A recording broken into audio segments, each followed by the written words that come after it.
তো সূরাত ইয়াসিন থেকে আজকে আমরা কথা শুনবো, ইনশাআল্লাহ। পড়েন যতটুকু আমাদের সাধ্যে কুলায়। এটা মাক্কি সূরা। সূরা ইয়াসিনটা কি সূরা?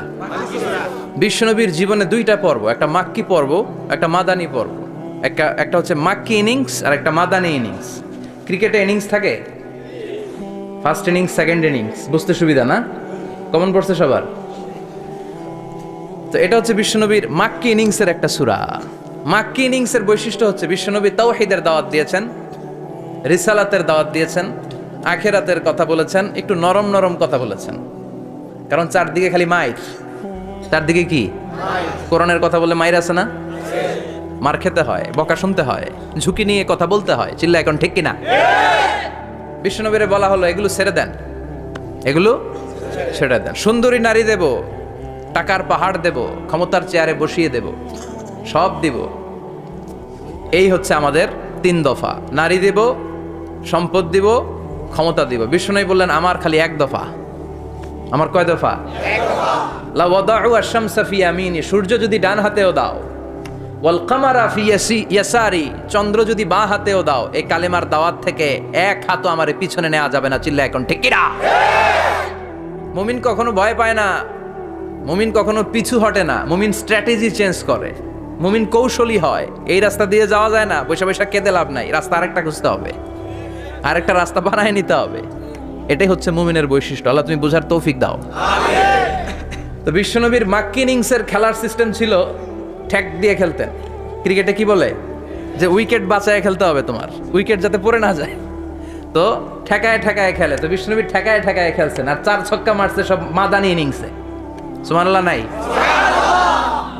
মাদানী ইনিংসে বিশ্বনবী গর্জে উঠলেন, জ্বলে উঠলেন আপন শক্তিতে। রবি না? তো বিশ্বনবী মাদানী ইনিংসে যেটা করেছেন সেটা হচ্ছে সমাজ সংস্কার করেছেন। He was a very good reformer of the society. As a father, as a husband, as a reformer of the society, as a lawgiver, as a lawmaker, as a commander, and as a messenger, Muhammad is the superman of the world. স্বামী হিসেবে, বাবা হিসেবে, নেতা হিসেবে, নবী হিসেবে, সমাজ সংস্কারক হিসেবে, আইন প্রণেতা হিসেবে মুহাম্মদ হচ্ছেন এই পৃথিবীর জন্য সুপারম্যান। তার কোনো তুলনা হয় না। বিশ্বনবীর কোনো তুলনা হয় বিয়ন্ডলেস, বাউন্ডলেস, বটমলেস। তারা নিয়ে কথা বলতে গেলে সময় ফুরায়া যাবে, মাইকের ব্যাটারি শেষ হয়ে যাবে, মাগার কথা শেষ হবে। এজন্য ওনার জীবনের ক্ষেত্রে বলা হয় বিয়ন্ডলেস, বাউন্ডলেস, বটমলেস। অসাধারণ ব্যক্তিত্ব, সুপার ক্যালিফ্রাজিলিস্টিক এক্সপিয়ালিডোসাস, অসাধারণ, যার কোনো তুলনা হয় না, এক্সেলেন্ট, আনপ্যারালাল। মাদানী জীবনে উনি সশস্ত্র সংগ্রাম করলেন, সংস্কার করলেন সমাজটাকে, সেনাবাহিনী বানালেন। তখন আর নরম নরম ভাবে খেলে নাই, গরম ভাবে খেলেছে। এটা হচ্ছে ইমানের দাবি। মুমিনরা কৌশলী হয়, যখন যে পরিস্থিতি, ওই পরিস্থিতির সাথে তাদের স্ট্র্যাটেজি তারা পাল্টায়। তো বিশ্বনবীর মাদানী ইনিংসে এই সূরা নাজিল হয়নি, হয়েছে মাক্কি ইনিংসে, মাক্কি সূরা। এই সূরার অনেক ফজিলত, ছোটবেলা থেকেই সূরা ইয়াসিনের অনেক ফজিলতের কথা আমরা শুনেছি না? বিশ্বনবী বলেছেন ইন্না লিকুল্লি শাইইন কলবান ওয়া কলবুল কুরআনি সূরাতু ইয়াসিন। সব জিনিসের একটা কলব আছে, হৃদয় আছে, অন্তর আছে, আর কোরআনের কলবের নাম হচ্ছে সূরা ইয়াসিন। বিশ্বনবী বললেন ইন্না লিকুল্লি শাইইন কলবান, সব জিনিসের একটা কলব আছে। ওয়া ইন্না কলবাল কুরআনি সূরাতু ইয়াসিন, আর কোরআনের কলবের নাম হলো সূরাতু ইয়াসিন। মান ক্বারাআ সূরাতা ইয়াসিন মাররা ওয়াহিদা, একবার সূরাতু ইয়াসিন তেলাওয়াত করলে 10 পারা কোরআন খতমের সওয়াব হয়ে যায়। বিশ্বনবী বলতেন ইন্না ফিল জাসাদি মুদগা, দেহে একটা গোশতের টুকরা আছে, ইযা সালুহাত সালুহাল জাসাদু কুল্লু, এই দেহের গোশতের টুকরা যদি ভালো হয়ে যায়, পুরো দেহটারে ভালো করে দেয় কে? আল্লাহ। এই দেহের গোশতের টুকরাটা যদি পচে যায়, পুরো দেহটারে নষ্ট করে দেয় কে? বিশ্বনবী বললেন আলা ওয়াহিয়াল কলব, ওই টুকরাটার নাম হলো কলব। টুকরাটার নাম কি? কলব। এজন্য কলবের মধ্যে আল্লাহর জিকির বসাইতে হবে। কি বসাবেন? নাকি আয়না বসাবেন? আয়না বসায় না? আয়না বসাইয়া দে মোর দয়াল বাবা, কেবলা কাবা, সব মুখস্থ। আয়না বসাইয়া দে মোর, নবীর কলবে আয়না বসায় নাই নবী। সেদিন আবু বকর, ওমরে ফারুক কেউ আয়না বসাইছে? আবু হানিফা, শাফিঈ এরা কলবের মধ্যে আয়না বসাইছে? বসাইছে জিকির। চিল্লায় বলেন বসাইছে কি? এজন্য আল্লাহ বললেন আলা বিযিক্রিল্লাহি তাতমাইন্নুল কুলুব। দুনিয়ার কোন জিনিস দিয়ে কলব ঠান্ডা হয় না, দুনিয়ার কোন জিনিস দিয়ে কলব পরিচ্ছন্ন হয় না। কলব শুধু পরিচ্ছন্ন হয় একটা জিনিস দিয়ে, লা ইলাহা লা ইলাহা ইল্লাল্লাহু মুহাম্মাদুর রাসূলুল্লাহ সাল্লাল্লাহু আলাইহি ওয়াসাল্লাম। তাহলে কোরআনের একটা কলব আছে, আমাদের দেহে যেমনি কলব আছে, প্রতিটা প্রাণীর যেমনি কলব আছে, অন্তর আছে, কোরআনেরও কলব আছে না নাই? কোরআনের কলবের নাম? চিল্লায় বলেন কোরআনের কলবের নাম। আবার বিশ্বনবী বলতেন ইকরাউ আলা মাউতাকুম সূরাত ইয়াসিন। তোমাদের মুমূর্ষ ব্যক্তিদের সামনে বসে সূরাত ইয়াসিন তেলাওয়াত করো। রূহ চলে যাবে, মৃত্যুর একেবারে দ্বার প্রান্তে দাঁড়িয়ে এই মুহূর্তে তার পাশে বসে পড়তে আরম্ভ করেন ইয়াসিন ওয়াল কুরআনিল হাকীম ইন্নাকা লামিনাল মুরসালিনা আলা সিরাতিম মুস্তাকিম। ওই ব্যক্তির ঈমানের মৃত্যু দান করে দিবে কে? মৃত্যুর কষ্ট হালকা করে দিবে কে? আবার বিশ্বনবী বলতেন রাত্রিবেলা যে ব্যক্তি একবার সূরাত ইয়াসিন তেলাওয়াত করে ঘুমাতে যায়, সকালবেলা নিষ্পাপ অবস্থায় তারে ঘুম থেকে জাগাবে কে? তাহলে এই সূরার মর্যাদা কম কম না বেশি বেশি? কলবুল কোরআন, এটা কোরআনের কলব। একবার পড়লে 10 পারার সওয়াব। আবার মুমূর্ষ ব্যক্তির সামনে বসে সূরা ইয়াসিন তেলাওয়াত করতে বলা হয়েছে, তাহলে মৃত্যুর কষ্টরে হালকা করে দেয় কে? আল্লাহ। আবার রাত্রিবেলা সূরা ইয়াসিন তেলাওয়াত করলে সকালবেলায় নিষ্পাপ বানায় দেয় কে? আল্লাহ। মনে থাকবে কোরআনের কলবের নাম কি? ভুলে যাবেন না তো? বেশি বেশি তেলাওয়াত করতে রাজি আছেন? সকাল সন্ধ্যা তেলাওয়াত করবেন তো? সূরা ইয়াসিন ছাড়াও এই সূরার অনেকগুলো নাম তাফসীর গ্রন্থে পাওয়া যায়। এই সূরার একটা নাম হচ্ছে সূরাতুল কাদিয়া। সূরাতুল তাকদি হাজাতা কারিইহা। যে এই সূরা তেলাওয়াত করে ওই তেলাওয়াতকারীর যে হাজত আছে, প্রয়োজন আছে, এই সূরার বরকতে আল্লাহ তার প্রয়োজন পূরণ করে দেয়। আমাদের জীবনে প্রয়োজন আছে না নাই? কার কাছে চাইবো? বিপদে পড়লে কারে বলবো? আমরা বিপদে পড়লে প্রথমে শেয়ার দেই ফেসবুকে। কোথায় শেয়ার? আগে শেয়ার দিব কার কাছে? মনে থাকবে? বিপদে পড়লে ফেসবুকে শেয়ার দিব না, বন্ধুরে শেয়ার করব না, বউয়ের কাছেও পরে শেয়ার করব, আগে শেয়ার করব কার কাছে? মনে থাকবে? এজন্য বিশ্বনবী বলতেন এই সূরার নাম সূরাতুল কাদিয়া। মানুষের হাজত পূরণ করে দেয়। এই সূরা তেলাওয়াত করে যদি আপনি আল্লাহর কাছে কোনো বিপদ থেকে পানা চান অথবা কোনো প্রয়োজন নিয়ে দোয়া করেন, সূরার বরকতে প্রয়োজনটা পূর্ণ করে দেয় কে? আল্লাহ। কেউ যেটা পারে না পারে কে? আল্লাহ। কেউ যেটা দেয় না দেয় কে? আল্লাহ। কেউ যেটা শোনে না শোনে কে? আল্লাহ। তাহলে পেলাম সূরাতুল কাদিয়া। আরেকটা নাম আছে সূরার, সেটা হচ্ছে সূরাতুল আযীমা, সুমহান সূরা। কি সূরা? সুমহান, আযীমা। এই আযীম আর আযীমা এই শব্দ দুইটা অনেক দামি, আল্লাহ যে কোনো জায়গায় ব্যবহার করেন নাই। বিশ্বনবীর চরিত্রের উপমা দিতে যে আল্লাহ আযীম শব্দ বলেছেন, তাই না? রব্বুল আলামিন বলেন ওয়া ইন্নাকা লাআলা খুলুকিন আযীম। ও নবী, সাধারণ কোন চরিত্র আপনারে আমি দেই নাই, আপনারে আমি দিয়েছি আযীম একটা চরিত্র, খুলুকুন আযীম। And verily indeed you are on a very good standard of character. অসাধারণ চরিত্র দিয়েছি। বিশ্বনবীর চরিত্র বুঝাতে যে আল্লাহ কি শব্দ ব্যবহার করেছেন? কথা বলে না, তাফসীর শিখে যেতে হবে। কোন শব্দ ব্যবহার করেছেন? আযীম। আবার আল্লাহ নিজের পরিচয় দিতে যে আযীম বলেছেন, ওয়ালা ইয়াউদুহু হিফযুহুমা ওয়া হুয়াল আলিয়্যুল আযীম। সুবহানাল্লাহ। আকাশ জমিনের নিয়ন্ত্রণ করতে যে আল্লাহ কখনো ক্লান্ত হয় নাকি? কারণ তিনি হচ্ছেন আল আলিয়ুল আযীম। আল্লাহু আকবার। তার মানে নবীর চরিত্রের ক্ষেত্রে আযীম, আল্লাহর নিজের সত্তার ক্ষেত্রে আল্লাহ বললেন আযীম।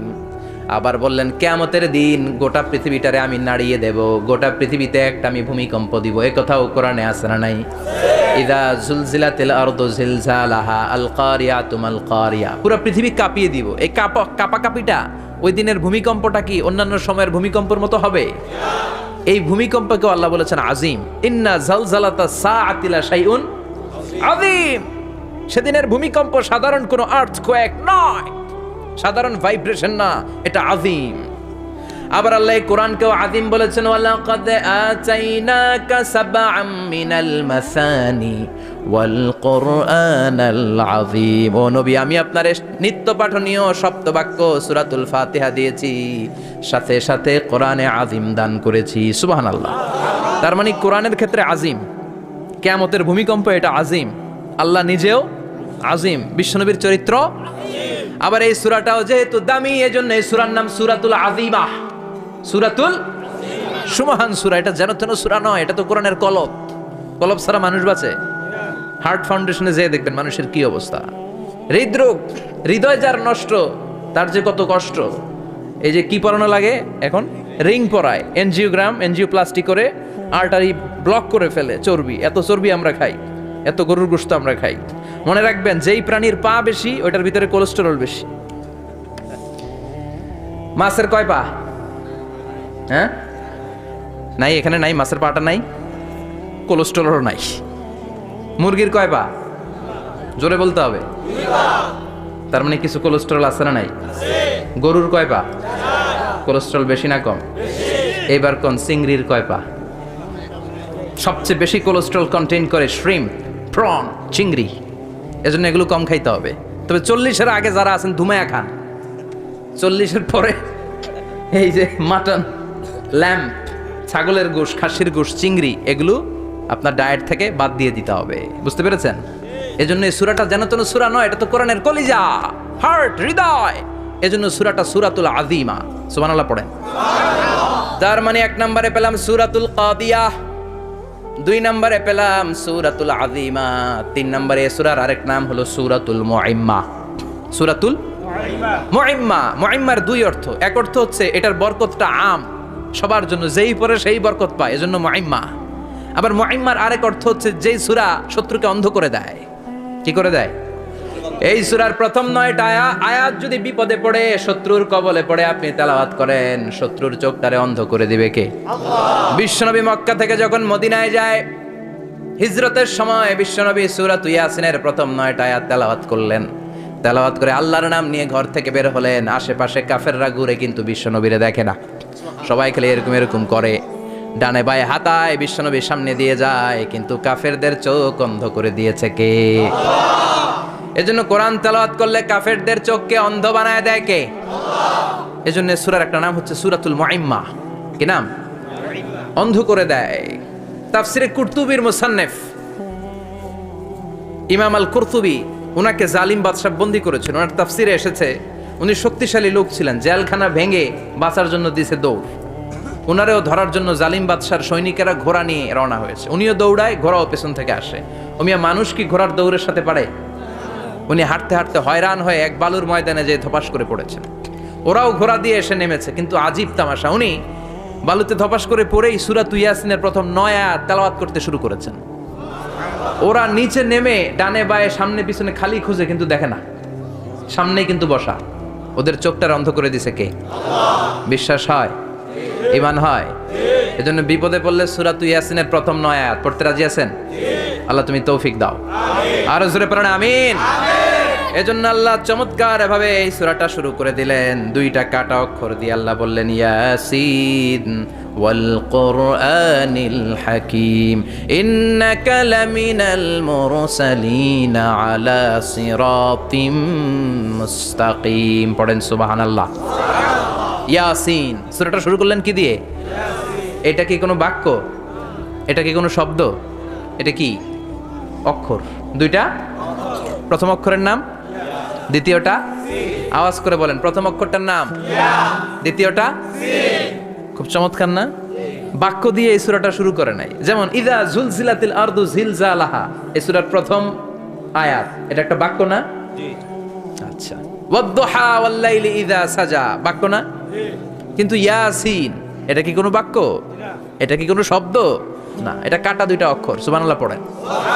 আল্লাহ 114টা সূরার প্রায় 29টা সূরা এরকম কাটা কাটা অক্ষর দিয়ে শুরু করেছেন। সুবহানাল্লাহ নাই?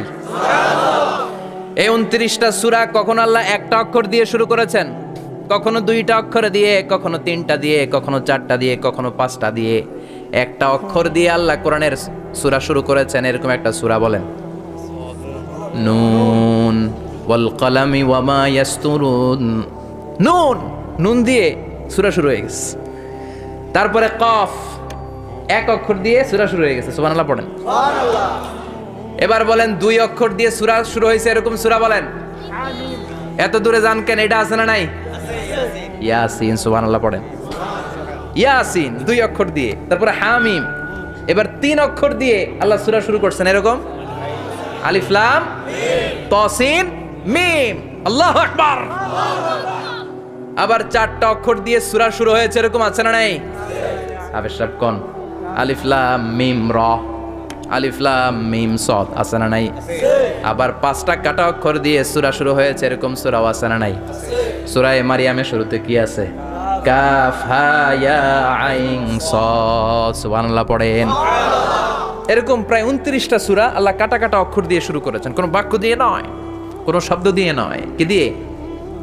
হারফ দিয়ে। হারফ, এই হারফগুলোরে বলে হুরুফ আত-তাহাজ্জি বা হুরুফ আল মুকাত্তাআত, কাটা কাটা অক্ষর। মনে রাখবেন কোরআনের আয়াতগুলো দুই ভাগে বিভক্ত, একটা মুহকাম, একটা মুতাশাবিহ। মুহকাম মানে যেগুলোর অর্থ আমরা জানি, যেগুলোর ব্যাখ্যা আমরা জানি, যেটার ইন্টারপ্রিটেশন এক্সপ্লেনেশন আমাদের জানা আছে। আর মুতাশাবিহ আমরা অর্থ জানি না, আমরা ব্যাখ্যা জানি না, এটা দিয়ে আসলে কি বুঝাইছে আমরা কেউ জানে না। জানে একজন, চিল্লায় বলেন তিনি কে? আল্লাহ বলেন ওয়া ইন কুনতুম ফি রাইবিম মিম্মা নাযালনা আলা আবদিনা ফাআতু বিসূরাতিম মিন মিসলিহি ওয়াদউ শুহাদাআকুম মিন দুনিল্লাহি ইন কুনতুম সাদিকিন। আল্লাহ বললেন ও জাহেলি যুগের লোকেরা, শোনো শোনো, এত আরবি কবিতা বানাতে পারো, এত গল্প লিখতে পারো, আরবিতে এত নোবেল বানাতে পারো, উপন্যাস বানাতে পারো, আর্টিকেল লিখতে পারো, আমার নবীর উপর যে কোরআন আমি নাজিল করেছি এই কোরআনের ব্যাপারে অন্তরে যদি কোনো সন্দেহ থাকে, বাপের বেটা হলে পারলে কোরআনের মতো একটা সূরা বানিয়ে নিয়ে আসো। পারছে? কিয়ামত পর্যন্ত কেউ পারবে? বিশ্বনবী যেই জামানাতে এসেছিলেন ওই জামানায় আরবি ভাষা সাহিত্যের উৎকর্ষতা সাধিত হয়েছিল।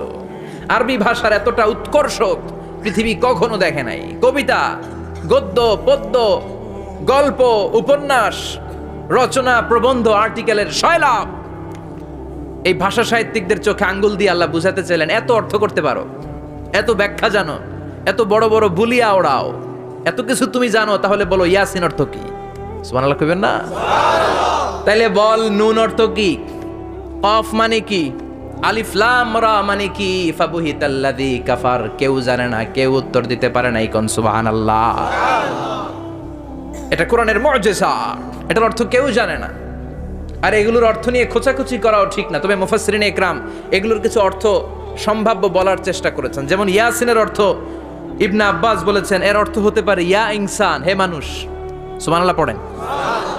কেউ কেউ বলেছে এটার অর্থ হতে পারে ইয়া সাইয়্যিদ আল মুরসালিন। কেউ কেউ বলেছেন ইয়াসিন হতে পারে ইসমুল্লাহ, আল্লাহর নাম। কেউ বলেছেন এটা হতে পারে ইসমুন লিন নবী, বিশ্ব নবীর নাম। আবার কেউ কেউ বলেছেন ইয়াসিন হতে পারে এই কোরআনে কারিমের একটা নাম। কোন সুবহানাল্লাহ। এই সম্ভাব্য সব কথাগুলো বলে পৃথিবীর সব মুফাসসিররা বলতে বাধ্য হয়েছেন আল্লাহু আ'লামু বিমুরাদিহি বিহি। এটার দ্বারা আসল অর্থ যে কি এটা আমরা কেউ জানি না। জানে কে? আল্লাহ। চিৎকার করে বলতে হবে জানে কে? আল্লাহ। তাহলে ইয়াসিন মানে আমরা জানি না। ইয়াসিনের অর্থ আমরা ছেড়ে দেব কার উপর? এরপর আল্লাহ বললেন ওয়াল কোরআনিল হাকিম, প্রজ্ঞাময় বিজ্ঞানময় কোরআনের শপথ। ওয়াল কোরআনিল হাকিম, বিজ্ঞানময় প্রজ্ঞাময় কোরআনের শপথ বা কসম। ওয়াল কোরআনিল হাকিমে যে ওয়া, এই ওয়াটারে আরবিতে বলে ওয়া আল কাসামিয়া। কি বলে? ওয়া আল কাসামিয়া। কসম কাটার জন্য আল্লাহ এই ওয়া ব্যবহার করেছেন। যত জায়গায় কোরআনে আল্লাহ কসম কেটেছেন ওই কসমের শব্দটার আগে ওয়া আছে না নাই? ও মিয়া, কোরআনে আল্লাহ সময়ের শপথ করেছেন, কসম কেটেছেন, যুগের কসম কেটেছেন। যুগের সময়ের আরবি হলো আল আসর। এই আসরের আগে ওয়া আছে না নাই? কি বলছে আল্লাহ? ওয়াল আসর, ওয়াল। আবার তিন ফলের কসম আল্লাহ কোরআনে কেটেছেন। কি বলেছেন? ওয়াত্তিন মানে তিনের কসম। জাইতুনের কসম কেটেছেন, বলেছেন ওয়াজ জাইতুন। তুর পাহাড়ের কসম কেটেছেন, বলেছেন ওয়া তুর সিনিন। যত জায়গায় কসম তত জায়গায় ওয়াও আছে না নাই? পাহাড়ের নামে কসম কেটেছেন, আল্লাহ বলেছেন ওয়াত্তুর। সূর্যের নামে কসম কেটেছেন, আল্লাহ বলেছেন ওয়াশ-শামসি ওয়া দুহাহা। সুবহানাল্লাহ কইবেন না? ফজরের নামে কসম কেটেছেন, কি বলেছেন? ওয়াল ফাজর। জিলহজ মাসের প্রথম 10 রাতের কসম কেটেছেন, কি বলেছেন? ওয়া লায়ালিন আশর। জোর আর বেজরের কসম কেটেছেন, আল্লাহ বলেছেন ওয়াশ-শাফঈ ওয়াল ওয়াতর। সূরা ইয়াসিনে কাটা কাটা 2টা অক্ষরের পরে রব্বুল আলামিন কোরআনের কসম কেটেছেন, এজন্য আল্লাহ বলেছেন ইয়াসিন ওয়াল কুরআনিল হাকীম। ইয়াসিন ওয়াল কুরআনিল হাকীম, প্রজ্ঞাময় বিজ্ঞানময় কোরআনের শপথ। কোরআনের মধ্যে বিজ্ঞান আছে না নাই? বেশি না কম? বিশ্বাস হয় না নাস্তিক্য কথা বিশ্বাস হয়? নাস্তিকরা বলে কোরআনের মধ্যে বিজ্ঞান নাই, কোরআনের মধ্যে সায়েন্স নাই, কোরআনের ভেতরে টেকনোলজি নাই। কিন্তু কোরআন বলে এমন কিছু নাই, মানুষের প্রয়োজনীয় এমন কিছু নাই যেটা আমার ভিতরে নাই। আল্লাহু আকবার। আল্লাহ বললেন মা ফাররাতনা ফিল কিতাবি মিন শাই, কিতাবের মধ্যে আমি কিছু বাদ রেখে দেই নাই। ইতিহাসের কথা বলেছি, পাতালপুরীর কথা বলেছি, ঊর্ধ্ব জগতের কথা বলেছি, মহাকাশের কথা বলেছি, cosmology, astrology, geology, zoology, botany, human anatomy, embryology, সব কিছুর কথা কোরআনের মধ্যে দিয়েছে কে? কোরআনের ভেতরে মানুষের কথা আছে না নাই? কোরআনের মধ্যে গাভীর কথা আছে না নাই? গাভীর কথাও আছে। কই আছে? হ্যাঁ, সূরাতুল গাভীর সূরা। সুবহানাল্লাহ কইবেন না? মানুষের কথা আছে সূরাতুল ইনসান, জিনদের কথা আছে সূরাতুল জিন, মাকড়সার কথা আছে সূরাতুল আনকাবুত, মৌমাছির কথা আছে সূরাতুন নাহাল। মৌমাছির কথা বলেছেন, দুধের কথা বলেছেন, প্রাণীর কথা বলেছেন, খাদ্যের কথা বলেছেন, মানুষের দেহ বৈশিষ্ট্যের কথাও বলেছেন। চিৎকার করে পড়েন আল্লাহু আকবার। আল্লাহ বললেন ওয়া আওহা রাব্বুকা ইলান নাহলি আনিত্তাখিযি মিনাল জিবালি বুয়ুতাও ওয়া মিনাশ শাজারি ওয়া মিম্মা ইয়ারিশুন। সুবহানাল্লাহ পড়েন। ওয়া আওহা রাব্বুকা ইলান নাহল, আল্লাহ মৌমাছির কাছে সিক্রেট মেসেজ পাঠিয়েছেন। সুবহানাল্লাহ পড়েন। ওহীকে আরবিতে বলে সিক্রেট মেসেজ। সায়েন্টিফিক আলোচনা শুরু হইতেছে, মনোযোগ আসছে না গেছে? জিমানি ধরছে? হ্যাঁ, মনোযোগ আসছে না গেছে? তাকবীর দেওয়া যাবে? জোরে না আসতে? শুরুতে বিবাহিতরা দেন, এরপরে অবিবাহিতরা দেন, এরপরে সবাই মিলে দেন। বিবাহিত কারা কারা দেখি?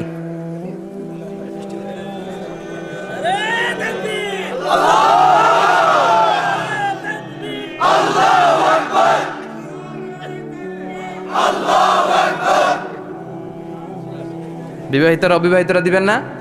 শুরুতে বিবাহিতরা দেন, তারপরে অবিবাহিতরা দেন, তারপরে সবাই মিলে দেন। বিবাহিতরা রেডি?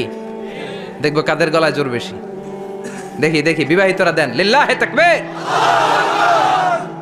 মাশাআল্লাহ। এবার অবিবাহিতরা রেডি? আওয়াজ নাই, হেরে যাবে আজকে, হেরে যাবে। রেডি? তাকবীর দাও, লিল্লাহি তাকবীর।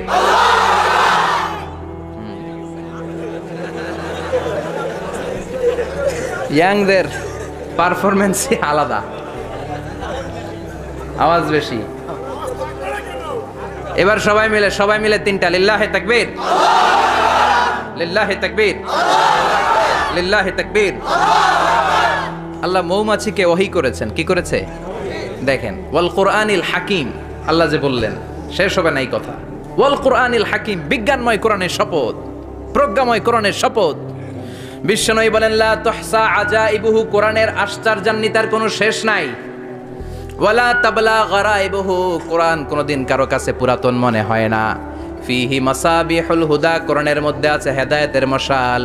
ওয়া মানারুল হিকমা, কোরআন হলো বিজ্ঞানের সুউচ্চ মিনার। লা তুহসা আজাইবুহু, কোরআনের আশ্চর্যান্বিতার শেষ নাই। যতই পড়বেন আপনি আশ্চর্য হয়ে যাবেন, যতই স্টাডি করবেন, যতই অধ্যয়ন করবেন, আপনার চোখকে খুলে দিবে কে? ওয়ালা তাবলা গারাইবুহু, কোরআন কখনো পুরাতন হয় না। পুরান হয় নাকি? যার বয়স 50 বছর ধরে নামাজি মানুষ, প্রতি নামাজের প্রত্যেক রাকাতে কোন সূরা পড়া লাগে? তো 50 বছর যদি কেউ নামাজি হয়, তাহলে কত লক্ষবার উনি সূরা ফাতিহা পড়ছে উনি নিজে জানে? তারপরেও কোনোদিন কি মনে হয়েছে সূরা ফাতিহাটা একটু পুরান পুরান লাগে? আজকে কুল হল্লা দিয়ে শুরু করুন, কথা বলেন। পুরান লাগছে কোনোদিন? এত পড়ছি এটা, আজকে আর এটা না, আজকে আর একটা, এরকম মনে হয়? ওলা চাবলা গারাইবুহু, পুরান লাগে না। প্রতিদিন নতুন, প্রতিনিয়তই নতুন, অলওয়েজ নিউ, সব সময় নতুন। এজন্য বিশ্বনবী বললেন লা তুহসা আজাইবুহু, কোরআনের আশ্চর্যান্বিতার শেষ নাই। ওয়ালা তাবলা গারাইবুহু, কোরআন কখনো পুরাতন হয় না।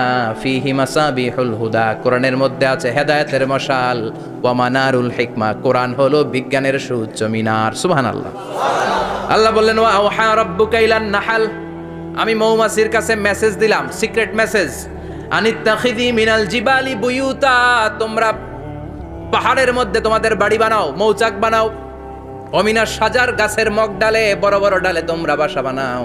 ওয়ামিম্মা ইয়ারিশুন, উঁচু উঁচু জায়গায় মৌচাক বানাও, যাতে করে গ্রামের ছোট্ট ছেলেরা ঢিল মারতে না পারে। কোন সুবহানাল্লাহ। মৌমাছির আল্লাহ শিখাই দিছে। নিচু জায়গায় কোনোদিন মৌমাছির বাসা দেখবেন? নিচু জায়গায় সহজে নাগাল পাওয়া যায়, ধরা যায়। কথা কোন? ডাল বে মগ ডালে ওঠা লাগে মধু খাইতে চাইলে। চিল্লায় বলেন ঠিক কিনা? আল্লাহ সিক্রেট মেসেজ দিলেন আর বললেন আনিত্তাখিযি। আলেম যারা আছেন বলেন তো, ইত্তাখিযি এটা কি মুজাক্কারের সিগা না মুয়ান্নাসের সিগা? কথা কইতে হবে। কেউ নাই এটার উত্তর দেওয়ার মতো? মুয়ান্নাস, মাশাআল্লাহ। এটা স্ত্রীবাচক শব্দ। আল্লাহ মৌমাছিকে যে মেসেজ করছে পুরুষ মৌমাছিরে কয় নাই, এটা নারী মৌমাছিরে কইছে। চিল্লায় এখন সুবহানাল্লাহ। এখন গবেষণা করে দেখা গিয়েছে, কার্ল ভন ফ্রিচ, একজন অস্ট্রিয়ান বিজ্ঞানী, উনি এটা নিয়ে গবেষণা করে 73 সালে 1973-তে নোবেল পেয়ে গেছে। এই আয়াতের উপর গবেষণা করে আল্লাহ কেমন করে সিক্রেট মেসেজ দিয়েছেন, কেমন করে মৌমাছি মৌচাকের বাসা বাঁধে, কেমন করে মধু আহরিত হয়, এটার উপর গবেষণা করে উনি একটা বই লিখেছেন, দ্য ডান্সিং বিজ। নেচে যাওয়া মৌমাছিগুলো, নাচতে নাচতে যেতে থাকা মৌমাছিগুলোর উপর একটা বই লিখে, দ্য ডান্সিং বিজ লিখে উনি নোবেল প্রাইজ পেয়েছেন এই মধুর উপরে। চিল্লায় পড়েন আল্লাহু আকবার।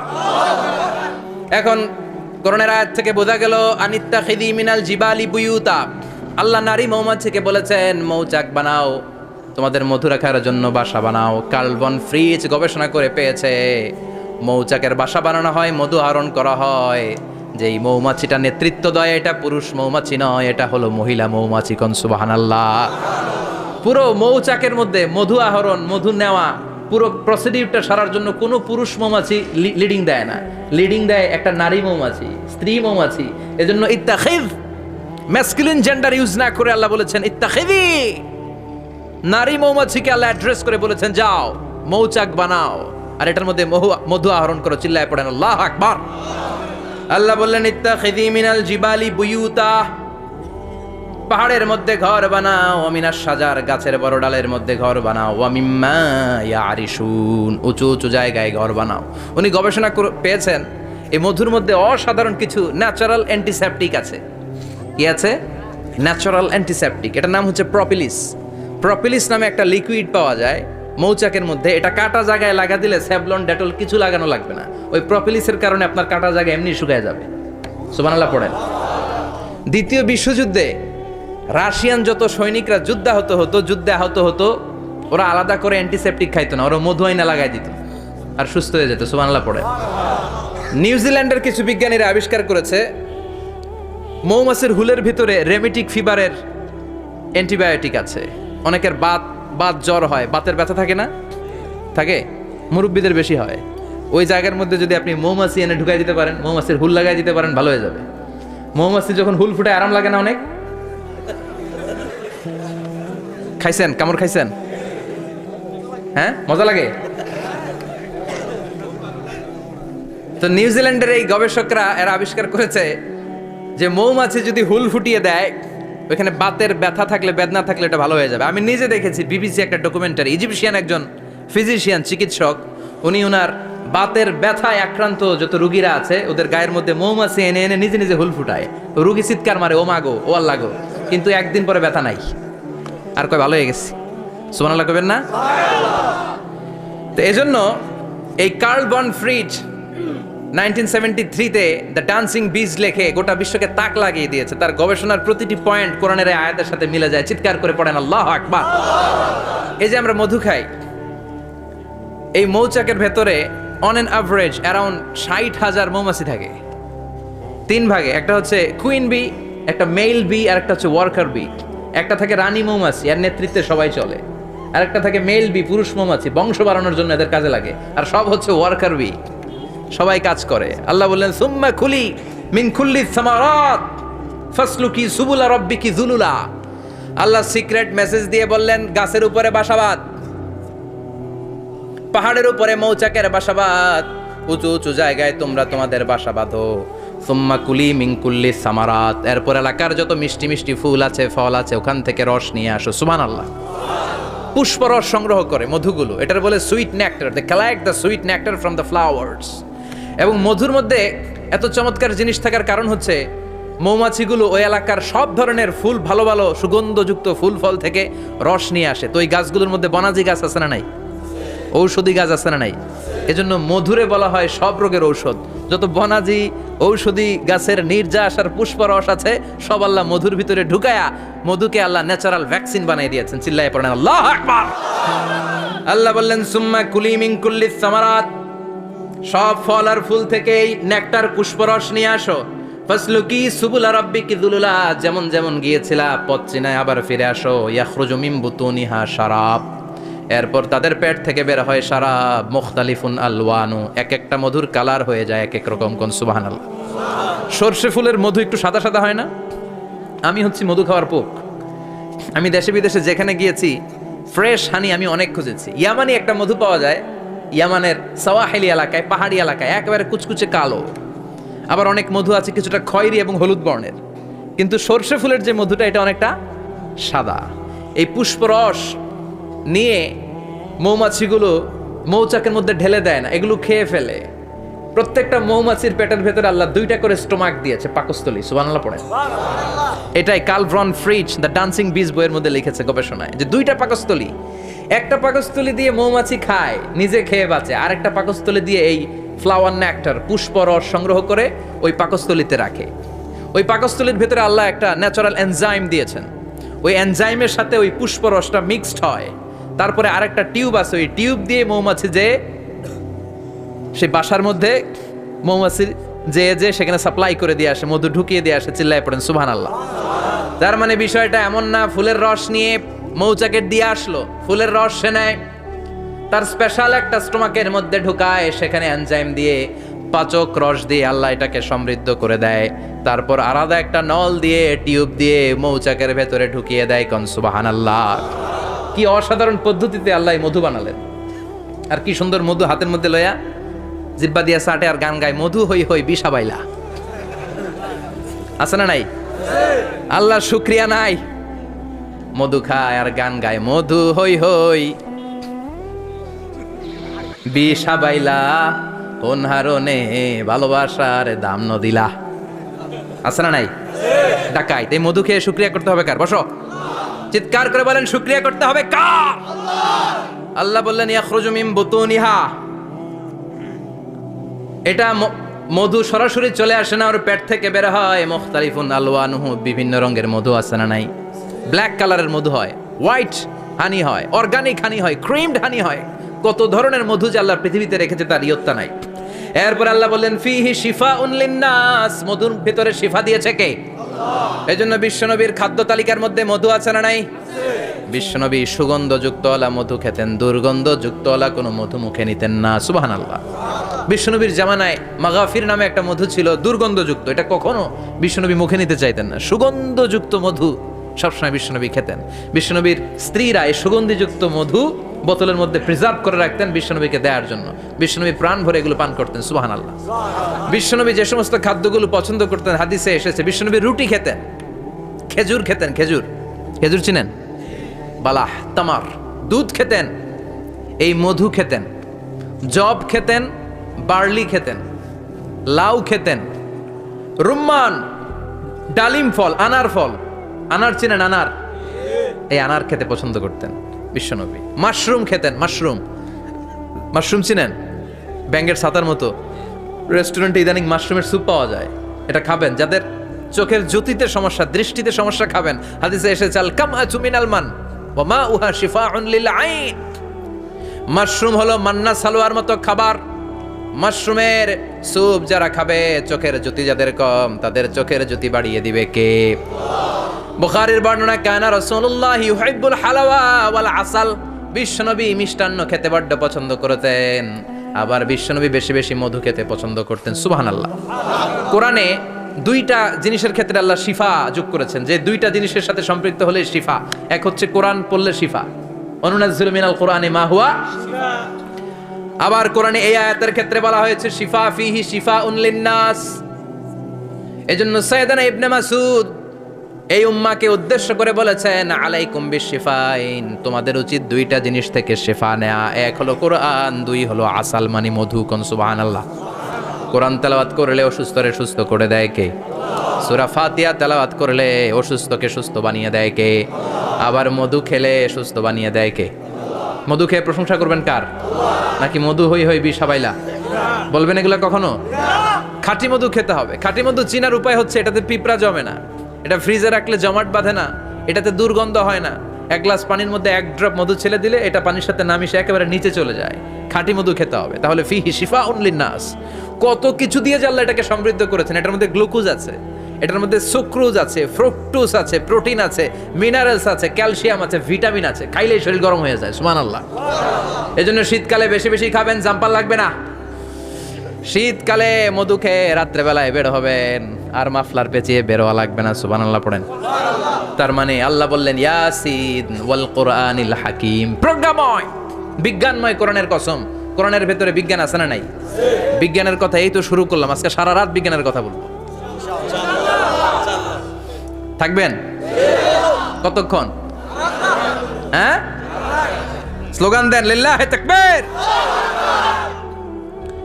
এরপরে আল্লাহ বললেন গোলাম ওয়া ইন্নালাকুম ফিল আনআমি লাইবরা, প্রাণীকুলের দিকে নজর করে তাকাও। প্রাণীকুলের মধ্যে আমি তোমাদের জন্য নিদর্শন রেখেছি। নুসকিকুম মিম্মা ফি বুতুনিহি, এই প্রাণীকুলের পেট থেকে একটা চমৎকার জিনিস আমি বের করে দেই, এটার নাম হচ্ছে দুধ। এটা কি? দেখেন, একই আয়াতের মধ্যে আল্লাহ মধুর কথাও বললেন, আবার দুধের কথাও বললেন। দুধটা কিভাবে হয়, উৎপন্ন হয়, মধু কেমনে হয়, ইঞ্চি ইঞ্চি কথা এই কোরআনের ভেতরে তুলে ধরলেন কে? আল্লাহ বললেন মিমবাইনি ফারসিউ আদামিল লাবানা, গোবর আর রক্তের মাঝখান দিয়ে আমি দুধ বের করি। সুবহানাল্লাহ পড়েন।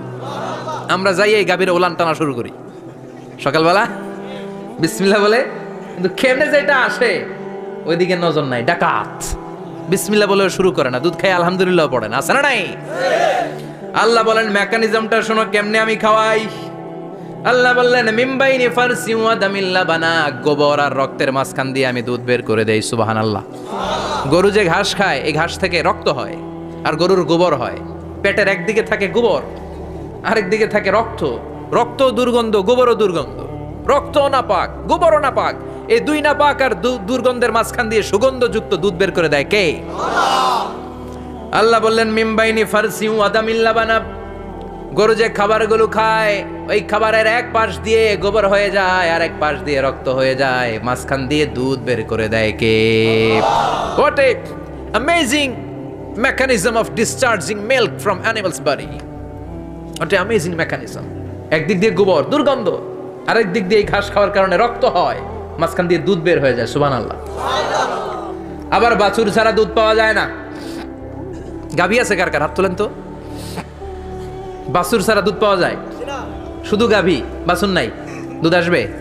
আবার এই যে বিশাল বড় ওলান 20 কেজি দুধ দেয় প্রতিদিন, এই ওলান কাটলে দুধ পাওয়া যায়? এক ফোঁটা দুধও ওলানটা কেটে টুকরা টুকরা করলে আপনি পাবেন না। এটা আলাদা মেকানিজম। এটা ভিতর থেকে একটা নির্যাস, বাছুর নিয়ে দুইটা ঢু মারবেন, ওই নির্যাস দিয়ে দুধ বেরোতে থাকবে গোবর আর রক্তের মাঝখান দিয়ে। চিৎকার করে পড়েন আল্লাহু আকবার। এজন্য বিশ্বনবী বলতেন বেশি বেশি দুধ খাও। দুধ হলো সুষম খাদ্য। পৃথিবীতে আবিষ্কৃত যত খাবার আছে দুধের চাইতে ভালো খাবার আছে নাকি? কথা কন। মানুষ পানি খেয়ে 3-4 দিন বাঁচে জানেন, আর পানির মধ্যে লবণ দিলে 7-8 দিন বাঁচতে পারবেন। আর দুধ পাইলে আজীবন বাঁচবেন আপনি। দুধ খেয়ে যদি হজম করতে পারেন, দুধ খেয়ে হজম করতে পারলে আজীবন বেঁচে যাবেন। সুষম খাদ্য। বিশ্বনবী যে রাতে মেরাজে যাবেন, সিদরাতুল মুনতাহা পার হওয়ার পরে বিশ্বনবীর পরীক্ষা শুরু হলো। বিশ্বনবীকে বুখারীর বর্ণনা 3টা গ্লাস দেয়া হলো। কাদাহ ফিহি লাবান, এক গ্লাসের মধ্যে দুধ ছিল। ওয়া কাদাহ ফিহি আসাল, আর এক গ্লাসের মধ্যে ছিল মধু, আর এক গ্লাসের মধ্যে ছিল মদ। কাদাহুন ফিহি খামার। বিশ্বনবীকে 3টা গ্লাস দিয়ে বলা হলো নবী চুজ করেন কোনটা নেবেন। এক গ্লাসে মধু, আর এক গ্লাসে দুধ, আর এক গ্লাসের মধ্যে বিশ্বনবীকে দেয়া হলো মদ। বিশ্বনবী বললেন যে এই গ্লাসের ভেতরে দুধ আছে, আমি ওই পেয়ালাটা নিলাম। সাইয়েদনা জিব্রাইল বললেন ইয়া রাসূলুল্লাহ আখাস্তাল ফিতরা, আপনি যেমন নিছেনও তেমন। সুবহানাল্লাহ কইবেন না? বিশ্বনবী দুধ খেতে পছন্দ করতেন, আর বিশ্বনবী বলতেন আলাইকুম বি আলবানিল বাকার, বেশি বেশি গরুর দুধ খাবা, ফাইন্নাহা তুরাম্মু মিনাল আশজার, কেননা এটা সবুজ লতা পাতা ঘাস পাতার নির্যাস। গরু কি খায়? ঘাস খায় না? এই ঘাসের নির্যাস হচ্ছে দুধ। বিশ্বনবী বলতেন বেশি বেশি দুধ খাবা। ফিহি শিফা, এর মধ্যে শিফা আছে। ফি লাবানিহা শিফা ওয়া লুহুমিহা দা, গরুর দুধে আছে শিফা, গরুর গোশতের মধ্যে আছে রোগ। সুবহানাল্লাহ। কত বড় ফিলোসোফার বিশ্বনবী। বিশ্বনবী বলে গিয়েছেন গরুর দুধ বেশি খাও, কিন্তু গোশ বেশি খাইও না। আর আমরা গরুর গোশ পাইলে কোপায় ফেলাই। সাদা ভাত আর ঝাল গরুর মাংস যদি হয়, ওই যে অনেকের জিহ্বায় পানি চলে আসছে। সুবহানাল্লাহ কইবেন না? বিশ্বনবী বলতেন দুধ খাও, গোশ খাইও কম। গরুর গোশত কম খাবা, গরুর দুধ বেশি খাবা, সুস্থ রাখবে কে? আবার বিশ্বনবী মায়েদেরকে বলেছেন, ও মায়েরা, সন্তান হওয়ার পরে 2 বছর দুধ খাওয়াবা। আল্লাহু আকবার। والوالدات يرضعن أولادهن حولين كاملين لمن أراد أن يتم الرضاعة। সন্তান যারা পেয়েছো মায়েরা, বোনেরা, 2 বছর দুধ খাও, সন্তানকে সুস্থ রাখবে কে? বাচ্চা ডেলিভারির পরপরই আল্লাহ তাআলা মায়ের বুকে একটা দুধ দেয়, এটাকে বলে শাল দুধ। এটা হচ্ছে বাচ্চার জীবনের প্রথম প্রাকৃতিক টিকা। সুবহানাল্লাহ কয় না? এটা বেবির জীবনে ন্যাচারাল প্রাকৃতিক টিকা, প্রতিষেধক আল্লাহ দিয়ে দিয়েছে। আপনার বাচ্চাকে টিকা দিন, স্লোগান আছে না? 5টা 7টা টিকা দেওয়া লাগে। প্রথম টিকাটা আল্লাহ নিজেই ফ্রি দিয়ে দিছে। এটা শাল দুধের ভেতরে পাওয়া যায়। এজন্য বাচ্চাকে শাল দুধ খাওয়াতে হবে। তার ব্রেনের গ্রোথ হবে, সে শক্তিশালী হবে, সে দেশপ্রেমিক হবে, সে আল্লাহওয়ালা হবে। চিল্লা এখন ঠিক কিনা? যে মায়েরা বাচ্চারে দুধ খাওয়ায়, ওই বাচ্চারা মায়েরে ভালোবাসে বেশি। আর যেই মা গুলো বাচ্চারে দুধ না খাওয়ায় আর ডানু খাওয়ায়, আর কি কি আছে? হরলিক্স আর সিরালেক, কমপ্লেন। যারা এগুলো খাওয়াবে, ডানু খাওয়াবে, যারা ল্যাকটোজেন খাওয়ায়, যারা বুকের দুধ খাওয়াতে চায় না কোনো কারণ ছাড়া, 2 বছর বাচ্চারে দুধ দিতে চায় না, এই বাচ্চাগুলো বড় হলে ওই মারে বৃদ্ধাশ্রমে দিয়ে আসবে। কথা কন। এজন্য মায়েরা, বোনেরা, সন্তান হলেই তাকে বুকের দুধ দিয়ে আল্লাহর পক্ষ থেকে যে টিকাটা, এই টিকাটা পেটের ভেতরে ঢুকাই দিতে হবে। চিল্লা এখন ঠিক কিনা? এটা হচ্ছে ন্যাচারাল টিকা। এজন্য আল্লাহ বললেন ইয়াসিন ওয়াল কোরআনিল হাকিম। ইয়াসিন, বিজ্ঞানময় কোরআনের শপথ। কোরআনের মধ্যে বিজ্ঞান আছে না নাই? অভাব নাই। কয়টা শুনবেন? আল্লাহ কসমোলজির কথা বলেছে, অ্যাস্ট্রোলজি কথা। কসমোলজি হচ্ছে সৃষ্টি তত্ত্ব। কসমোলজি কি? সবাই বলেন কসমোলজি কি? আল্লাহ বললেন আওয়ালাম ইয়ারাল্লাযীনা কাফারু আন্নাস সামাওয়াতি ওয়াল আরদা কানাতা রাতকান ফাফাতাকনাহুমা। কাফেররা কি দেখে না মহাবিশ্বের সব কিছু একসাথে মিলে ঝিলে ছিল, বিশাল এক বিস্ফোরণের মাধ্যমে আমি মহাবিশ্ব তৈরি করেছি। সুবহানাল্লাহ। আদিতে, শুরুতে কিন্তু সব আকাশ, বাতাস, জমিন, চন্দ্র, সূর্য, নক্ষত্র, গ্রহ, নিহারিকা পুঞ্জ, গ্যালাক্সি, ব্ল্যাক হোল, সবকিছু মিলেমিশে একসাথে ছিল। এটার ঘনত্ব ছিল খুব বেশি। মহাবিশ্বের সবকিছু ছিল একটা বিন্দু।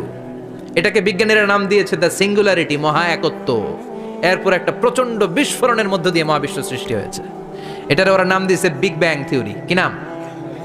স্টিফেন হকিং মারা গেছে না গত বছর নাকি? হ্যাঁ, বছর খানিক আগে মারা গিয়েছে। সবচেয়ে বড় পদার্থবিজ্ঞানী ছিল।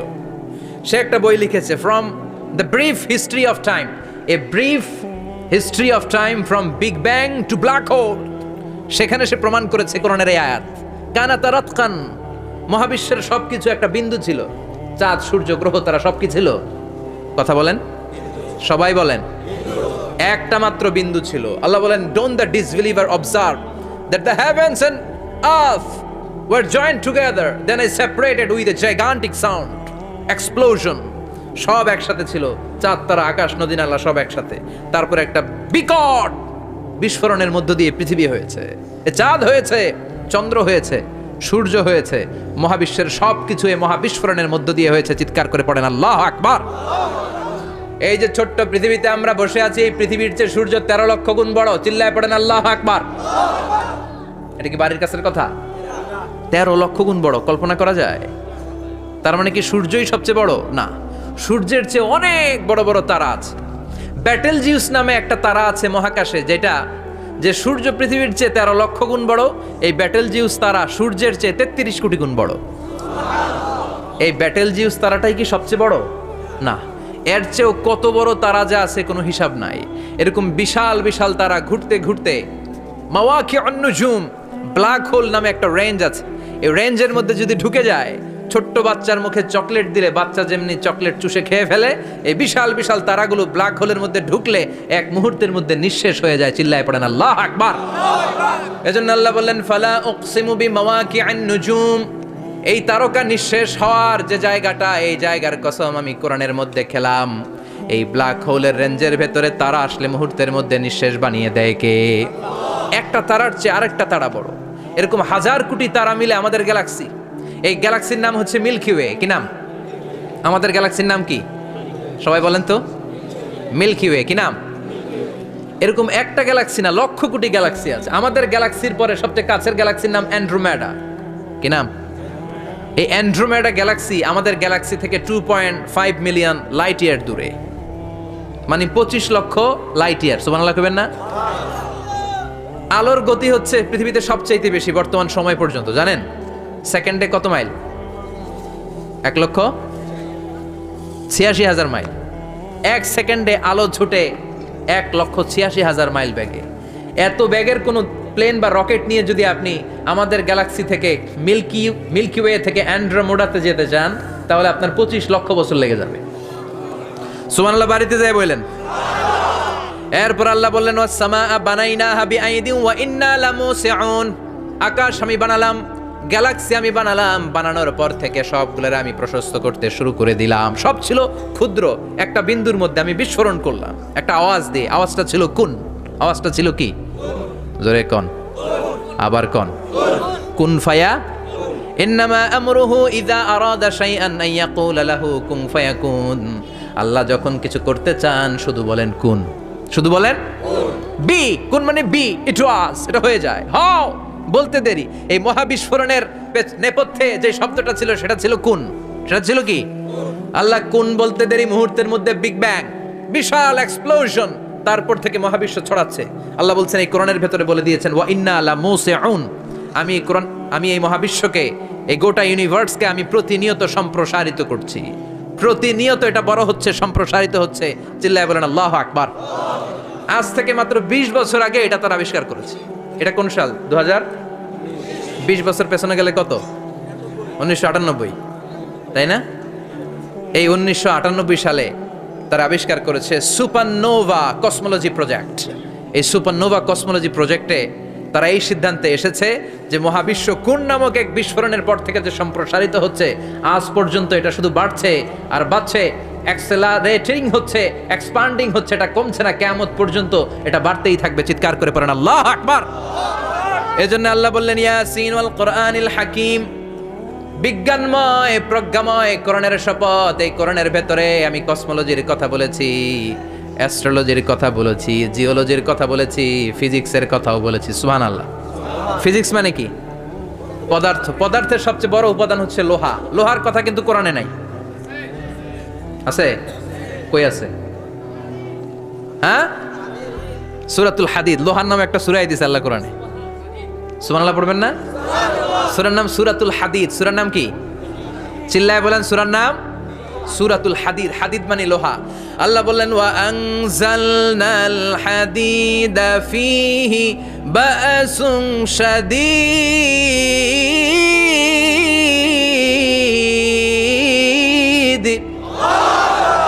ওয়া আনজালনাল হাদিদ ফীহি বা'সুন শাদীদ, আমি লোহা নাজিল করলাম আর লোহার ভেতরে আমি ভয়ঙ্কর শক্তি ঢুকাইয়া দিলাম। সুবহানাল্লাহ। ফিহি মানাফিউ লিন-নাস, লোহার ভেতরে মানুষের জন্য অনেক কল্যাণ আছে। সুবহানাল্লাহ। লোহা ছাড়া পৃথিবীতে কিছু হয়? আংটি বানাতে লোহার দরকার আছে না নাই? ঘড়ি বানাতে, গাড়ি বানাতে, বাড়ি বানাতে, মোবাইল বানাতে, হেলিকপ্টার, প্লেন, রকেট, মাইকের স্ট্যান্ড। সুবহানাল্লাহ কোন? এমন কোন জিনিস নাই যেটার মধ্যে লোহা লাগে না। এজন্য আল্লাহ বললেন এই লোহার নামে আমি একটা সূরা ডেডিকেট করলাম, ওয়া আনজালনাল হাদিদ ফিহি বা'সুন শাদীদ। আমি লোহাকে নাজিল করেছি। আল্লাহ বলেছেন, খেয়াল করে শব্দটা শুনেন, ওয়া আনজালনাল হাদিদ, আমি লোহাকে উপর থেকে নাজিল করেছি। কি করেছি? কথা বলেন। তার মানে লোহা পৃথিবীতে ছিল না, নাজিল করছে কে? লোহা পৃথিবীতে ছিল? পৃথিবীতে ছিল। পৃথিবীতে থাকলে নাজিল করবেন কেন? এই যে কোরআনটা পৃথিবীতে আগে ছিল, নাজিল করছে কে? কোন ফেরেশতাকে দিয়ে? সাইয়েদনা জিবরাইল। কোন নবীর উপর? বিশ্বনবী মুহাম্মদুর রাসূলুল্লাহ। আল্লাহু আকবার। তার মানে ওহি পৃথিবীতে ছিল না, আল্লাহ উপর থেকে নাজিল করেছেন। নুজুল মানে উপর থেকে নিচের দিকে আসা। এই নুজুল শব্দ ব্যবহার করে আল্লাহ বললেন ওয়া আনজালনাল হাদিদ, লোহাকে আমি নাজিল করেছি। তার মানে লোহা পৃথিবীর উপাদান নয়, লোহা এসেছে উপর থেকে। কোন সুবহানাল্লাহ। বিজ্ঞানীরা, পদার্থবিদ যারা গবেষণা করে এটাই পেয়েছেন, লোহা আসলে পৃথিবীর না। লোহা পৃথিবীতে উৎপাদন করা হয় নাই। লোহার যে মলিকিউল, অণু আছে, লোহার একটা অণু তৈরি করার মতো ক্ষমতা পৃথিবীর নাই। ইভেন এই সৌরজগতের কোনো কিছু নাই। সূর্যের তাপেও লোহা তৈরি হতে পারে? লোহার ছোট্ট একটা অণু তৈরি করতে কমপক্ষে 1 কোটি ডিগ্রি সেলসিয়াস তাপের প্রয়োজন হয়। তার মানে এটা পৃথিবীর কোনো উপাদান নয়, এটা আনজালনাল হাদিদ। আল্লাহ বলেন মহাবিস্ফোরণের কারণে গলিত অন্য কোনো তারার ভেতর থেকে লোহার উপাদান আমি পৃথিবীর ভিতরে এনে ঢুকিয়ে দিয়েছি। তার মানে পদার্থের কথা কোরআনে আছে না নাই? সুবহানাল্লাহ কইবেন না? এরপরে বায়োলজির কথা আছে না নাই? বায়োলজিক্যাল অ্যাসপেক্ট অফ মাউন্টেন্স, কেমন করে পাহাড়ি রেঞ্জ তৈরি হলো, আছে না নাই? ওয়াজআলনাল জিবালা আওতাদা, পাহাড়কে আমি পেরেক মেরে দিয়েছি। ওমিয়া কাঠের ভেতরে যখন পেরেক মারেন, পেরেকের বেশিরভাগ অংশ কাঠের ভেতরে ঢুকে যায়, উপরে দেখা যায় সামান্য, ঠিক কিনা? তো লোহা যদি আল্লাহ পেরেক মারেন, উপরে যা দেখা যায় এটা সামান্য, আসল পাহাড় তো মাটির নিচে। সুবহানাল্লাহ কইবেন না? আসল পাহাড় কোথায়? পেরেক যদি কাঠের মধ্যে ঢুকিয়ে দেন, পুরো পেরেকটা কাঠে ঢুকে যায় না, উপরে দেখা যায় কদ্দুর? সামান্য। পাহাড়ের যা আপনি দেখেন এটা তো পেরেকের মাথা, পুরো পাহাড়টা আল্লাহ জামিনের ভেতরে গেড়ে দিয়েছেন। চিল্লায় পড়েন আল্লাহু আকবার। আবার আল্লাহ বললেন অমিনাল জিবালি জুদাদুম বিদু ওয়া হুমরুম মুখতালিফুন আলওয়ানু, আছে না নাই? ওয়া গারাবিবু সুদ, আল্লাহ বলেন নানা রঙের পাহাড় পর্বত মহাবিশ্বে আমি তৈরি করেছি। কোন পাহাড় হচ্ছে রক্তিম বর্ণের, কোন পাহাড়কে বানিয়েছি আমি কৃষ্ণ বর্ণের, কোন পাহাড়কে বানিয়েছি আমি শুভ্র বর্ণের, কোন পাহাড়ের রং কালো, কোনটা সাদা, কোনটা নীল, আছে না নাই? মহাবিশ্ব যখন তৈরি হয়েছে, পৃথিবীর মধ্যে 7টা টেকটনিক প্লেট তৈরি হয়েছে। 7 tectonic plates create the mountain range on earth. পৃথিবীতে এই পাহাড় তৈরির কারণ হচ্ছে 7টা প্লেট, এগুলোরে 7 টেকটনিক প্লেট বলে। এই প্লেটগুলোর কারণে পৃথিবীতে এই রং বেরঙের পাহাড় তৈরি হয়েছে। কত রঙের যে পাহাড় আছে, আরব বিশ্বে পাথরের পাহাড়, বাংলাদেশে মাটির পাহাড়, ব্রুনাই, সিঙ্গাপুর, ইন্দোনেশিয়াতে যদি যান আরেক ধরনের পাহাড়। চায়নার একটা শহর আছে গানজু সিটি, কি নাম? এই গানজু সিটিতে একটা পাহাড় আছে রেইনবো মাউন্টেন, ওখানে 7 রঙের পাহাড় পাওয়া যায় এক জায়গায়। সুবহানাল্লাহ কইবেন না? রেইনবো মানে কি? রংধনু। রংধনুর কয় রং? কথা কন। ছোটবেলা আমরা মুখস্থ রাখতাম বেনিয়া সহকলা। বেতে বেগুনি, নিতে নীল, হাতে আসমানি, শতে সাদা, হতে হলুদ, কতে কালো, লাতে লাল। সুবহানাল্লাহ নাই? মনে রাখার কি অসাধারণ পদ্ধতি। তো এই রেইনবো মাউন্টেন, রংধনুর 7 রঙের পাহাড় এক জায়গায় পাওয়া যায়। এখানে সাদা পাহাড়, এখানে সবুজ পাহাড়, এখানে নীল পাহাড়, ওখানে লাল পাহাড়, এখানে কালো পাহাড়। এই চায়নার গানজু সিটিতে আল্লাহ তাআলা 7 রঙের পাহাড় এক জায়গায় রেখেছেন। চিৎকার করে বলেন আল্লাহু আকবার। তার মানে বায়োলজির কথাও কোরআনের ভেতরে আছে না নাই? এরপর আল্লাহ বললেন কেমন করে আকাশ থেকে আমি পানি নাজিল করে, এটাও কোরআনে আছে না নাই? আমরা ছোটবেলা পড়েছি ওয়াটার সাইকেল, হাইড্রোলজিক্যাল সাইকেল, কেমন করে সূর্যের তীব্র তাপ সাগর থেকে পানিকে জলীয় বাষ্প করে উপসে নেয়, উপরে নিয়ে সেটাকে পুঞ্জীভূত করে দেয়, ঘনীভূত করে দেয়, মেঘ হয়ে যায়, সেখান থেকে ঝিরি ঝিরি বৃষ্টি পড়ে, আছে না নাই? আর ওই বৃষ্টির গান আমরা গাই, এই বৃষ্টি ভেজা রাতে তুমি চলে যেও না। ওই বৃষ্টি পেয়ে আল্লাহর কাছে দোয়া করে না? বিশ্বনবী বলেন রহমতের বৃষ্টির নিচে দাঁড়িয়ে কেউ যদি হাত তুলে দোয়া করে, ওই দোয়া কবুল করে কে? আবার আকাশের মধ্যে মেঘের ঘনঘটা দেখলে বিশ্বনবী পেরেশান হয়ে যেতেন, হয়রান হয়ে যেতেন, আর আল্লাহর কাছে বলতেন আল্লাহ এই মেঘ দিয়ে তুমি আমাদেরকে আযাব দিও না, তুমি আমাদেরকে গজব দিও না, তুমি আমাদেরকে শেষ করে দিও না, এই মেঘ থেকে তুমি আমাদেরকে রহমতের বৃষ্টি দাও। পড়ে না আমিন।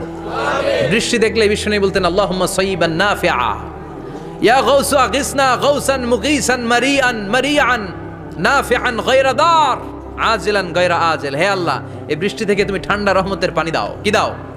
আল্লাহ মেঘ দে, পানি দে, ছায়া দে রে তুহু, আল্লাহ মেঘ দে। পড়েন আল্লাহ মেঘ দে, পানি দে, ছায়া দে রে তুহু, আল্লাহ মেঘ দে। এই ওয়াটার সাইকেলের কথা আল্লাহ বলেছেন। আলম তারা আন্নাল্লাহ ইউসজি সাহাবান, কাফের নাস্তিক, যেগুলো সমাজের আবর্জনা খড়কুটা, ওরা কি দেখে না কেমন করে আমি বাতাসকে জলীয় বাষ্প করে আকাশে তুলি, বায়ুমণ্ডলে নিয়ে যাই। সুম্মা ইউআল্লিফু বাইনাহুম, জলীয় বাষ্পগুলারে তখন আমি ঘনীভূত করি। সুম্মা ইয়াজআলুহু রুকামান, এরপরে আমি মেঘে পরিণত করি। ফাতারাল ওয়াদকা ইয়াখরুজু মিন খিলালিহি, তারপরে মেঘের ভেতর থেকে ঝিরিঝিরি ঝিরিঝিরি বৃষ্টি নাজিল করে কে? আবার আল্লাহ বললেন, পানি থেকে আমি পৃথিবীর সব প্রাণগুলারে বানালাম। ওয়াজআলনা মিনাল মাই কুল্লা শাইইন হাইয়া ফালা ইয়াকিলুন, পানির ভেতরে থেকে সব প্রাণের উৎপত্তি পৃথিবীর মধ্যে ঘটিয়ে দিয়েছে কে? বিজ্ঞানীরা স্বীকার করেছে পৃথিবীতে যত প্রাণ পাওয়া যায়, যত প্রাণের ব্লুপ্রিন্ট পাওয়া যায়, সব এসেছে পানি থেকে। চিৎকার করে বলেন, কোত্থেকে? পানি নাই তো প্রাণ নাই, পানিও আছে প্রাণও আছে। কোন সুবহানাল্লাহ। বিজ্ঞানীদের ধারণা, তারা ধারণা করে বলেছে পৃথিবীর প্রথম প্রাণের নাম হচ্ছে অ্যামিবা। কি নাম? ওরা বলেছে এটা এককোষী জীব। It's a very small unicellular organism found ever in the world. পৃথিবীতে পাওয়া প্রথম এককোষী প্রাণীর নাম হচ্ছে অ্যামিবা। এটা এসেছে শৈবালের মতো, এরপরে জুপ্লাংটন, ফাইটোপ্লাংটন, ব্যাকটেরিও প্লাংটন, একটার পর একটা স্পিসিজ প্রজাতি পৃথিবীতে ডেভেলপ করেছে। কোন সুবহানাল্লাহ। এই পানির কথা কোরআনের ভেতরে বলে দিল কে? এজন্য আল্লাহ বললেন ওয়াল কোরআনিল হাকিম, বিজ্ঞানময় কোরআনের শপথ। এই কোরআনটা বিজ্ঞানের ঠাসা, এই কোরআন আশ্চর্যের শেষ নাই, এই কোরআন কোনোদিন পুরাতন হয় না। এই কোরআনের ভেতরে আল্লাহ দিয়েছেন হেদায়েতের মশাল, আর কোরআনটাকে বানিয়েছেন বিজ্ঞানের সুউচ্চ মিনার। জোরে কোন সুবহানাল্লাহ। তার মানে কোরআনে আমরা কি পেলাম? দুধের কথা পেলাম, মধুর কথা পেলাম, কিভাবে ডায়েট করবেন সেটা আমরা পেলাম, আমরা কসমোলজি পেলাম, অ্যাস্ট্রোলজি পেলাম, বায়োলজি পেলাম, ফিজিক্স পেলাম, ওয়াটার সাইকেল পেলাম। এবার পাতালপুরীর কথার দরকার আছে না নাই? পৃথিবীর একেবারে গভীরতম গভীরে কি আছে? এটা কিন্তু কোরআনে নাই, আছে। পৃথিবীর মাঝখানে যে উত্তপ্ত লাভা আর আগুন, এটা আপনারা জানেন? পৃথিবীর উপর দিয়ে আমরা ঠান্ডা পৃথিবীতে ঘুরে বেড়াই, কিন্তু এর ভিতরে কিন্তু আগুন, লাভা। আল্লাহ কোরআনের মধ্যে ফুটন্ত টকবগে সাগরের কসম খেয়েছেন। আল্লাহ বলেছেন ওয়াল বাহরিল মাসজুর,